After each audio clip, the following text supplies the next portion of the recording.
Alors maintenant, on va accueillir Marilyn Tosi. Non, il est bon, hein, vous allez voir. Marilyn Tosi, vous êtes, elle est où Marilyn? Vous êtes diététicienne nutritionniste, diplômée d'un DU nutrition du sportif et d'un DU nutrition et prévention du vieillissement. Vous exercez en libéral à Paris et vous êtes intervenante en milieu scolaire sur l'équilibre alimentaire et en restauration pour la mairie du 11e. Voilà, vous êtes tout ça, vous êtes passionnée de cuisine et diplômée d'un BTS en restauration. Proposez une approche axée sur l'alimentation plaisir. Mais aujourd'hui, vous allez nous parler des boissons. Hein. On en a déjà parlé. Moi, je vais vous parler du jus du Vexin, qui est très bien. Mais vous allez nous parler des boissons, des eaux minérales, des sodas, des alcools. Vous avez 15 minutes, vous connaissez la règle. Le petit rappel, à -5. On est parti. Ça marche. Bon, bonjour à tous. Donc, je vais vous parler des boissons. Mais dans un premier temps, je vais vous parler d'un point important sur l'hydratation. On peut vivre 3 semaines sans manger, mais seulement 3 jours sans boire. S'hydrater, pour dire, c'est vital, mais ne pas boire suffisamment a aussi ses conséquences, notamment en termes de maux de tête, constipation, fatigue, les problèmes urinaires. Je reviens sur la fatigue. Beaucoup de Français utilisent des compléments alimentaires dès qu'ils sont un petit peu fatigués. Avant cela, effectivement, s'hydrater, ce serait déjà à voir, à vérifier. Les problèmes urinaires, chez les enfants également, des problèmes de concentration, d'attention, les yeux cernés. Il y a beaucoup d'enfants qui sont déshydratés. À l'école, même à la cantine, ils ne boivent pas suffisamment. Chez les sportifs, tout ce qui est douleurs musculaires, les crampes, les baisses des performances. Et chez les personnes âgées aussi, tout ce qui est problèmes salivaires, déglutition, désorientation, chute, fatigue, etc. D'où un seul geste. Boire en quantité suffisante toute la journée. Pourtant, slide suivante, 8 Français sur 10 ne suivent pas les repères de consommation de l'EFSA. Et le pire, c'est que 3 Français sur 4 ont le sentiment d'être bien hydratés. Donc, potentiellement, dans cette salle, il y a des gens qui ne sont pas suffisamment hydratés. D'ailleurs, la question, c'est de savoir si, rien que ce midi, vous avez bu suffisamment. Donc les repères de l'EFSA, c'est 2,5 litres par jour pour un homme, 2 litres pour une femme, qui contient les boissons contenues aussi dans nos aliments. Slide suivante. Quelle quantité? Ça va dépendre de l'activité physique, la température extérieure. Ce qu'on va retenir, c'est 1,5 litre par jour. Mais alors, qu'est-ce qu'on boit? Slide suivante. Eh bien, l'eau du robinet en priorité. Alors, on a de la chance en France, on a d'une eau de très bonne qualité, satisfaisante, très bien contrôlée. Si on prend Paris, on est à 95% de l'eau qu'on boit qui vient de nos cours d'eau, de la Marne et de la Seine. C'est une eau qui va subir des traitements dans les usines de traitement.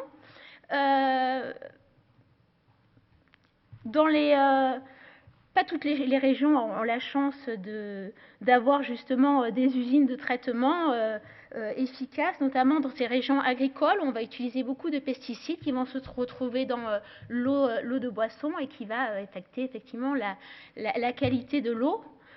D'où la réflexion des collectivités de travailler davantage et pourquoi pas d'aider et d'investir auprès des agriculteurs pour effectivement tout ce qui est reconversion en agriculture biologique. L'avantage de l'eau du robinet, c'est qu'elle est économique, écologique. Ce qu'on lui reproche souvent, c'est son goût de chlore, qui peut tout à fait s'estomper si on tire son eau dans une carafe et qu'on la laisse 1 à 2 heures avant de la consommer. Voilà. Et puis ce qu'il faut dire aussi, que c'est boire, on peut boire toute la journée au cours du repas et ça ne va pas affecter la digestion. Slide suivante. On peut boire aussi, qu'est-ce qu'on peut boire? Des eaux minérales, des eaux de source. Alors, elle, contrairement à l'eau du robinet qui a subi des traitements, elle n'en a subi aucun. Alors, on trouve les eaux de source qui ont des teneurs en minéraux variables et les eaux minérales qui, elles, vont être plus stables et on va leur accorder certaines vertus dont je vais parler. Le problème, c'est l'empreinte environnementale est certainement sous-estimée si on prend en compte la fabrication des bouteilles en plastique. le transport avec le bilan carbone, mais également tout ce qui est recyclage. En France, tout ce qui est bouteilles en plastique et flacons sont recyclés à 54%. Il y a une partie qui part à l'incinération et une autre partie, malheureusement, qui se retrouve dans la nature et qui vont mettre des années à se désintégrer. Et dans quelques centaines d'années, on ne sera plus là pour voir. Mais effectivement, elles vont relarguer leurs molécules dans la nature et certainement peut-être se retrouver dans nos eaux de boisson. Donc c'est une vraie question écologique. Mais, slide suivante, elles peuvent avoir aussi des vertus très intéressantes. Alors je cite quelques-unes. Tout ce qui est eau riche en calcium au niveau des fractures, l'ostéoporose. Les eaux riches en magnésium et en sulfate pour les problèmes contre la constipation. Et les eaux riches en bicarbonate et en sel pour la récupération du sportif. Slide suivante, s'il vous plaît. Pour s'hydrater, on a aussi les boissons chaudes, on va consommer toute la journée sans problème. Ce sont des boissons de réconfort, apaisantes, stimulantes. On va trouver le thé et le café qui vont en fait contenir la théine, la caféine, qui est la même molécule, et qui vont augmenter notre rythme cardiaque. Et effectivement, si on a l'hypertension ou des problèmes d'endormissement, on va limiter la consommation, à savoir que tout ce qui est caféine et théine, éviter de dépasser 4 tasses. Alors selon Robusta ou Arabica, on peut boire un peu plus d'Arabica que de Robusta. C'est l'équivalent également aussi de 8 tasses de thé. 4 tasses de Robusta égale 10 d'Arabica ou 8 tasses de thé. Mais effectivement aussi, on peut aussi boire des infusions toute la journée à condition d'éviter de trop les sucrer. Parmi les boissons chaudes, on trouve aussi... le chocolat chaud, les laits, les jus végétaux. Alors, je les ai mis volontairement, le lait, je les ai mis volontairement dans les boissons, parce que c'est la principale boisson de notre petite enfance, l'hydratation de notre petite enfance. Mais c'est aussi une excellente boisson de récupération chez le sportif, notamment liée à la présence de protéines rapidement assimilables, des acides gras, mais également tout ce qui est calcium, des minéraux, calcium, phosphore, magnésium. Donc, ce sont intéressants. Ce qu'on reproche en revanche à tout ce qui est produits laitiers, c'est les problèmes digestifs et l'intolérance au lactose notamment. Mais également aussi, et c'est une question actuelle, l'industrialisation de la production laitière en termes de bien-être animal. Et c'est une vraie question d'actualité qui revient souvent, notamment les véganes et les végétariens. Mais ce bien-être, il est tout ce qui est aussi l'injection des traitements hormonaux et antibiotiques. D'où l'intérêt, dans un premier temps, de privilégier, avant de s'en passer, des produits fermiers et des produits issus de l'agriculture biologique. Sur un produit comme le lait, ils sont relativement peu chers. Il est possible aussi de substituer ces laits, le lait de vache, par des jus, les jus de soja, on va trouver des jus d'avoine, des jus d'amande. L'intérêt du jus de soja, c'est qu'il contient énormément de protéines qui sont toutes représentées, de bonne qualité, qui vont bien être assimilées, et des acides gras polyinsaturés, des graisses qui sont très bonnes. En revanche, ce sont des boissons qu'on ne pourra pas remplacer complètement par le lait, mais ils ne sont pas aussi riches que le lait en calcium. Donc il va falloir prendre des boissons qui sont enrichies en calcium. En revanche, à l'intérieur, il y a aussi des phytoœstrogènes qu'il va falloir limiter, voire même éviter chez la personne enceinte et les enfants de moins de 3 ans. C'est les conseils de l'ANSES. Voilà, pour justement éviter tous les problèmes liés au développement des organes sexuels et ça aurait des effets sur la sexualité, sur la fertilité, excusez-moi. On trouve aussi pour s'hydrater les jus de fruits et les boissons aux fruits au rayon sec. On va commencer par cela. Alors là, un peu de tout. Alors, on a les purs jus 100%, sans sucre ajouté. On a ceux à base de jus concentré. Alors, en fait, on les a déshydratés pour pouvoir les transporter. Et puis, on les a réhydratés. On trouve les nectars, c'est le même procédé. On va y rajouter du sucre. Et on a des boissons aux fruits qui peuvent contenir 10 à 40% seulement de jus de fruits. Donc, c'est plus trop si c'est vraiment des jus de fruits. Le problème, en fait, avec ces produits-là, c'est que lors de la transformation, on va perdre quelque chose d'intéressant, c'est la vitamine C, cette vitamine antioxydante très intéressante. Mais les industriels, eh bien, ils vont la rajouter sous forme de vitamine C synthétique. Et donc là, du coup, produits ultra transformés.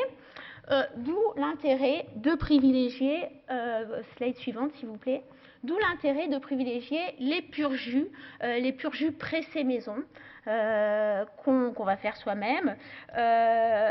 Mais on n'a pas toujours le temps, alors souvent on va se pencher dans le rayon frais des jus de fruits flash pasteurisés. On a des très bons produits. Voilà, sauf que, slide suivante s'il vous plaît. Quand on presse soi-même son jus de fruits, on a à peu près l'équivalent de 100 ml de jus. Alors que quand on va avec ces bouteilles, on a tendance à prendre une quantité un peu plus importante et on va vite dépasser des quantités de sucre assez importantes. D'où, slide suivante s'il vous plaît, en 2019, avec le plan national nutrition santé 4, en fait, les jus de fruits qui appartenaient à la famille des fruits et des légumes, là, cette grande famille, sont relayés en haut de la pyramide alimentaire avec les produits sucrés, comme les colas et les bonbons. Et on va limiter les jus à un verre de jus par jour. Alors, on me demande souvent, slide suivante s'il vous plaît, si c'est bien la centrifugeuse ou l'extracteur, pas de souci, c'est très bien.